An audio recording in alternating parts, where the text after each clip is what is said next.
Now I'm gonna show you how to put the IKEA drawer back.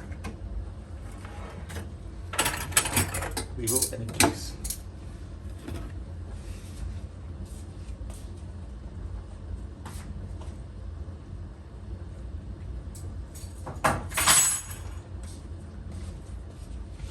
So lift the drawer and try to place it firstly like this. And after, of course, this is not gonna work.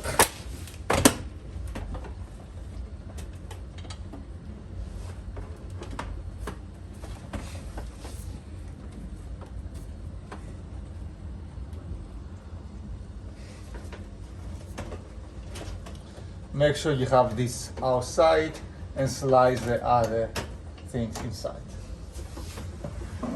However, the first way, you have to dig down and see the mechanics. So, okay, that's it. So basically with your fingers you slice this outside until it fits in. And that's all. It's done.